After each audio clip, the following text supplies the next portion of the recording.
अस्पताल में आग लगने से अब तक 10 मरीजों की मौत हो चुकी है। सनराइज अस्पताल में 70 मरीज जेर इलाज थे, जिनमें ज्यादातर कोरोना के मरीज थे। वादरा की बीती शब आग लगी थी। हालांकि फायर ब्रिगेड की मदद से तमाम मरीजों को दूसरे अस्पताल मुंतकिल कर दिया गया। वादरा की हादसा मांडव इलाके का है, जहां ड्रीम मॉल में आतिशबाजी का वाक़या पेश आया था। आग पर काबू पाने के लिए फायर ब्रिगेड के 20 से ज्यादा गाड़ियां मौके पर मौजूद थीं। सनराइज अस्पताल का ऑपरेशन हेड सत्येंद्र तिवारी का कहना है कि आग अस्पताल में नहीं लगी थी, बल्कि मॉल में आतिशबाजी हुई और इसका धुआं अस्पताल में आया। The operations head of the Sunrise Hospital, Bhandup. I wish to clarify that the fire which people are talking of, it started from the mall. It started from the first floor somewhere in the shop, and the smoke came up to the hospital, and we were just like, we are the victims. We are not the creator of the fire. अशा दुर्घटना होऊ नयेत, कारण काही 1-2 वर्षापूर्वी आपल्याला हे आठवत असेल की कमला मिलमध्ये सुद्धा दुर्घटना घडल्या आणि निरपराध लोकांचे ते जीव त्याच्यात गेले। आणि अशा दुर्घटना घडू नयेत म्हणून मधल्या काळामध्ये मी या सूचना सर्व राज्यभर दिलेल्या आहेत की जिथे जिथे अशी आपले हॉस्पिटल्स आहेत, विशेषतः कोविड केअर सेंटर्स जे आपण फील्ड हॉस्पिटल उभी केलेली आहेत, जम्बो फॅसिलिटी म्हणून उभ्या केलेल्या आहेत, त्यांचं स्ट्रक्चरल ऑडिट करा, फायर ऑडिट करा आणि कुठेही दुर्घटना घडणार नाही किंवा घडू देऊ नका अशा पद्धतीच्या सक्त सूचना आणि आदेश मी दिलेले आहेत। तरी देखील दुर्दैवाने ही दुर्घटना ह्या मॉलमध्ये घडली। आपल्याला ही कल्पना आहे की कोरोनाची वाढती साथ लक्षात घेतल्यानंतर आपण मॉल्स आणि सार्वजनिक ठिकाणावरती काही बंधन आणलेली आहेत की लोकांची वर्दळ कमी व्हावी, येणं जाणं कमी व्हावं, अशा पद्धतीने सगळ्या सूचना आपण दिलेल्या आहेत।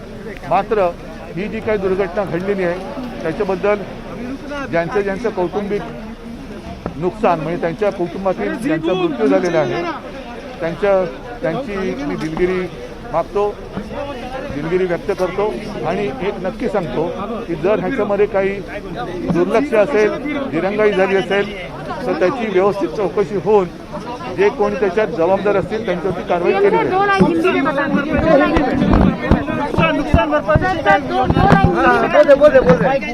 आप सारे लोग जानते हो कल जो यहाँ हादसा हुआ, दुर्घटना हुई, पिछले 1 साल से हम कोरोना से लड़ रहे हैं।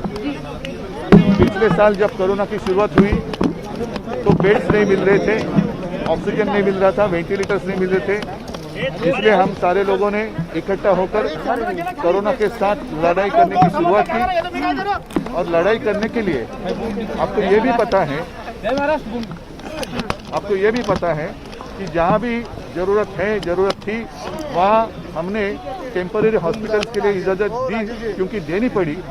फील्ड हॉस्पिटल्स हो या और कौन से हॉल्स हो, वहाँ हॉस्पिटल के लिए इजाज़त देनी पड़ी। वैसी एक टेम्पररी परमिशन इस हॉस्पिटल को दी गई थी।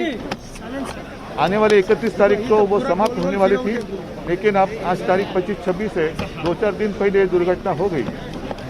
एक बात मैं जरूर कहूँगा कि अगर इसमें कुछ किसी की गलती होगी या कुछ भी अनदेखी होगी तो कार्रवाई जरूर होगी, लेकिन फिलहाल जिन लोगों का मृत्यु हुआ है सारे परिवार की मैं क्षमा मांगता हूँ। फायर ब्रिगेड ने काम जो किया है, अच्छा काम किया है।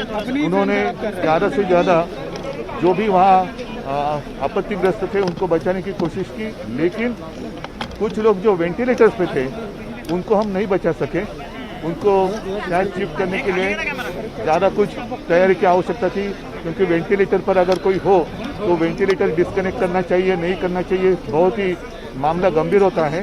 और इसमें जिन लोगों का मृत्यु हुआ, मुझे कहा गया कि उसमें ज़्यादा करके वेंटिलेटर पर जो लोग थे उनका मृत्यु हुआ है। फिर से मैं उनके परिवार की माफ़ी मांगता हूँ। कॉम्पनसेशन तो जरूर दे देंगे। कॉम्पनसेशन तो फिलहाल जैसे मैंने कहा कि ऐसी कभी कुछ दुर्घटना घटती है तो उसके बाद हम आंखें खुलती है।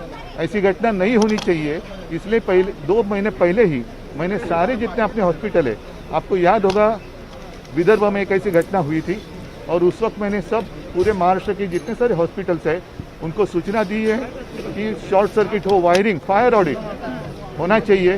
लेकिन ये जो आग लगी वो हॉस्पिटल में नहीं लगी, हॉस्पिटल के नीचे शायद कुछ ऑफिस होगा या दुकान होगा वहाँ पर लगी है और वहाँ से फैल गई है, और फिर से मैं एक बार कहता हूँ, कोरोना का संकट बढ़ रहा है, उस वक्त भी बढ़ रहा था।